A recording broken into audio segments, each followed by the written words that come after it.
My Doctor Said What is a program for health information. Be careful that if you want treatment and diagnosis of disease, you need to go to your local healthcare provider.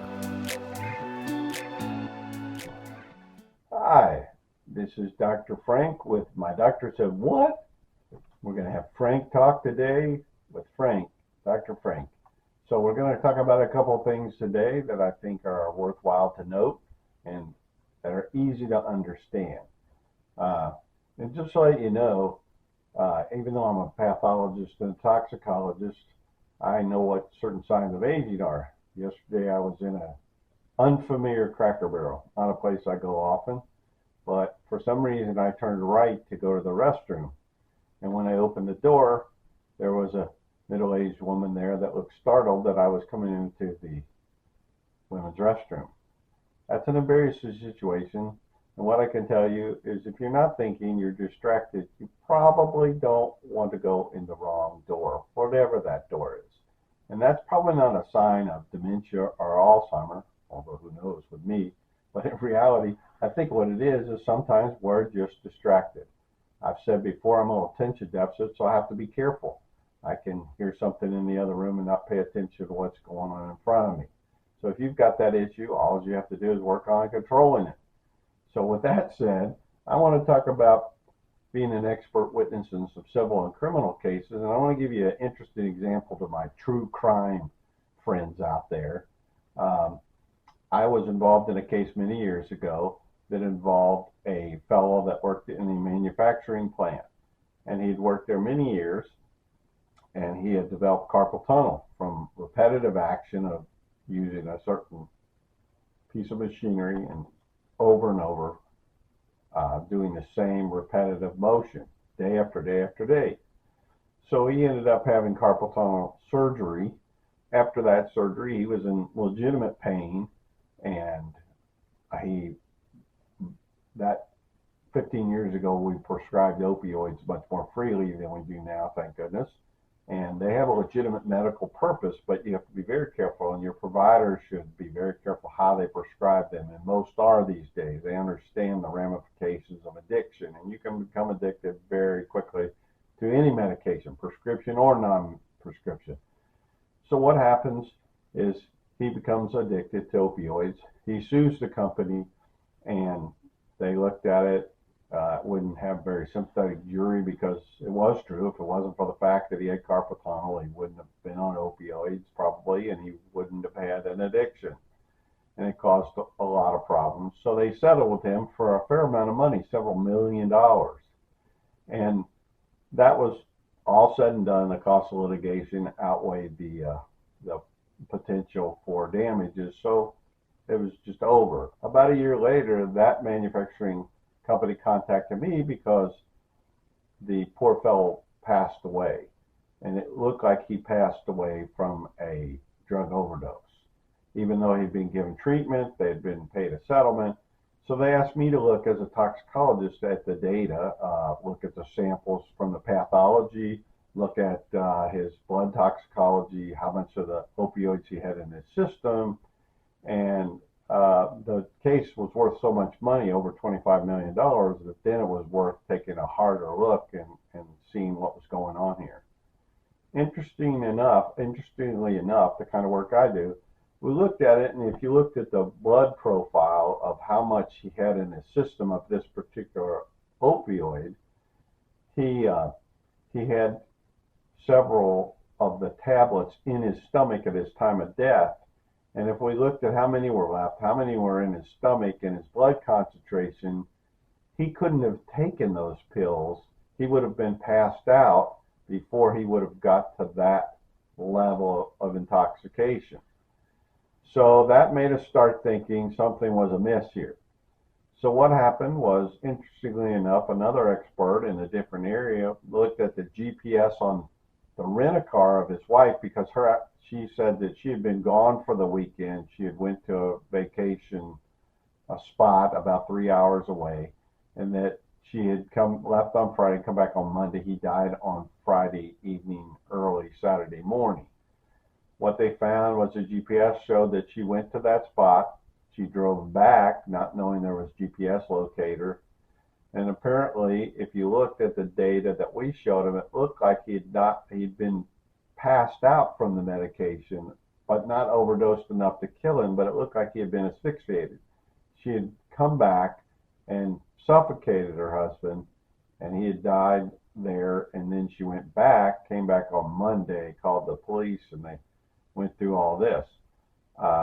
She was found guilty because she was greedy, and the original settlement apparently wasn't enough, and so she thought, why not do that? That's a sad situation, and hopefully it doesn't happen very often, but that's what forensic toxicologists and pathologists do. Look at DNA evidence, which is going to be on one of our future podcasts, etc. Today we'll talk about a little more mundane set of factors. First one I want to talk about is substance abuse. Substance abuse can be drugs or alcohol, and that's any drug. I'm not an opponent of medical marijuana. There are some great medical uses for marijuana. Back before modern medicines, there were some wonderful uses for alcohol. If they were going to saw your finger off, it was probably a good idea to inebriate yourself to the point where you deaden your nerves to feel it. Nowadays, we have better options, thank goodness.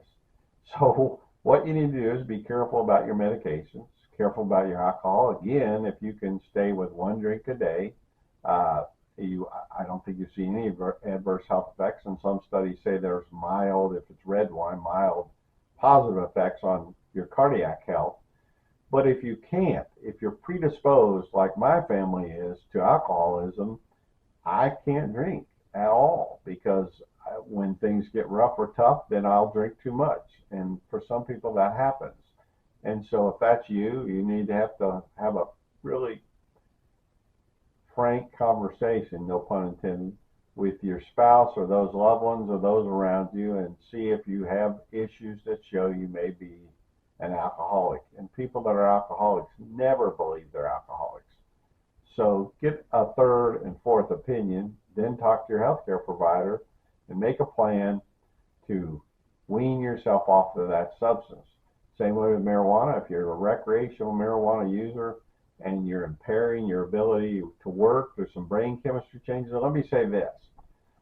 Although there might not be changes as you get older, you do not want teenagers smoking marijuana. You don't want them smoking it at all, but even taking gummies. The smoke itself is harmful, just like vaping or cigarette smoking. But what you need to do, if they're taking it in an oral form, which is far better, it can really change their brain chemistry. It can cause a lot of mental health issues. So I would recommend against that highly, unless there's some strong medical need and that your healthcare provider has talked about that as an option. And there are some things like epilepsy and that can really be helped by that at all ages. Again, cut back on your alcohol. But if you're talking about prescription drugs, which I find interesting, people think it's okay to be addicted to a prescription drug or take too much or hide it or whatever. But here's a couple things. First of all, don't use prescription medications for non-medical purposes. Opioids are great for pain management in those that are end of life or in extreme pain circumstances. I broke my leg in 8 places 20 plus years ago, and thank God for opioids. For a few days, it was pretty critical, especially after the surgery and planting the IM rod in my tibia and fibia was pretty important. The pain was, I have a decent pain tolerance, but it was pretty rough. And so I'm thankful for those miracles of modern medicine, but they shouldn't be abused. And I was very fortunate. My personal physician, I'm an orthopedic surgeon, said, nope, they can't have it after a few days of prescription, even though I thought I still could, even though I knew better. So you've got to be careful of that. Don't take larger doses of medication than you're prescribed. Take the medication as directed in the dose that's recommended. And if it says take it with food, take it with food. If it says don't take it with grape juice or something else, don't do it. Read that label. You're the best advocate of your health. You're responsible for your health. You and your provider are the team that are going to give you a high quality life by following those recommendations. Again, I'm going to go back to have a yearly physical, and I'll add this one. If you don't go to your dentist on a regular basis, please do that. We know that plaque in the gums and teeth and mouth are associated with plaque in your arteries, with hardening in arteries or arterial sclerosis or lipids adhering to the walls of your arteries. So you need to be careful and take care of those teeth. There's a lot of things that cascade from poor dental care. So to my dentist friends, I'm telling you right now, at least go once a year. It'd be better to go every 6 months. And if you have to be a cash pay person like me, it's not that bad. Find a dentist that you like, that's compassionate, that understands your situation financially, mentally, and emotionally, and physically, and go to that dentist on a regular basis. Floss your teeth, and morning and night after brushing your teeth, you need to take a nice swig of 3% hydrogen peroxide. It will kill all the germs in your mouth. It won't hurt you, and that's what it's made for, dental debridement. So it's the best thing in the world, better than any mouthwash you can buy. And I'm sorry I don't have any sponsors, nor would I on some of these mouthwashes, but the alcohol and other things are just not as effective. So just take good old $1.30 per 32 ounce hydrogen peroxide you can find anywhere, Walmart, Amazon, and swish it a couple of times a day after brushing your teeth. That with flossing will do an incredible job. You'd be surprised how little dental problems you'll have with that. It keeps the plaque away, dissolves the plaque they have, because the plaque is made by protein and fat and carbohydrate particles combining with bacteria and different pathogens in your mouth. So with that, don't share medications. Do not share medications. If it's prescribed to you, it's important that it's for you. It's not for anybody else. Don't randomly take antibiotics that you have laying around. You say, why? It makes me feel better. First of all, you might have a viral infection or something else. And then you're making your body, those antibiotics you're going to become resistant to. So when you really need that prescription, they're not going to be near as effective. So don't do that to your family or yourself unless it's a desperate situation. You're overseas, you don't know what to do, you can't find a doctor, whatever. But other than that, I would not do that. Another thing, if you go overseas, you have to have your name on the bottle and the original container, and that's your prescription with your identification. So I always, when I travel, do take a broad spectrum antibiotic like Z-Pak or Cipro or something in case I do end up having an issue. At least I can have a chance of getting home without being so sick I'm hospitalized. Don't share medications. Don't mix medications. Unless your healthcare provider has prescribed those medications, and a lot of people are on multiple medications, but it's their job to look at, along with your pharmacist, that you're not taking things that have contraindications or warnings against taking together, and take them again just as they're prescribed. Then, if you have leftover medication, which you shouldn't have, take a full prescription of things like antibiotics. Do not stop them early. But if you, for whatever reason, like you have an allergic reaction to some antibiotic, and they switch you, and you have some left over, don't keep them around. And whatever you do, don't flush them down the toilet. That becomes waste, and it contaminates our drinking water. And we now all have all kind of prescription drugs in our water systems that we drink every day. And you don't want to be exposed to that, and I don't want to be exposed to that, because it's important that you stay hydrated, but you want to have something that's not full of contaminants. And our municipal water supplies do a good job, but there's still a lot of things that pass through, and some of those are prescription drugs that are very stable. So do not improperly dispose of those. Failure to follow instructions, as I've said, you've got to follow the instructions. Very, very important. So with that, we've got medications covered versus abuse. Medications are a wonderful modern marvel, but taken the wrong way or abused, they can become a nightmare. So don't make the dream of feeling better and getting better a nightmare. Your general health will help your immune system, so you'll be less likely to have to take more medications. And there are some things you can't avoid. We just have some things that we just happen, and there's nothing you can do about that. So medications are a wonderful thing, whether you're diabetic, especially type 1 diabetic, or if you're have epilepsy or some other disorder that you need that. A lot of people with migraines, it's an unbearable situation. You've got to have certain medications that your provider is best able with you to understand by accurate descriptions of your pain, your symptoms, etc., and the clinical tests they'll run to give you proper medication.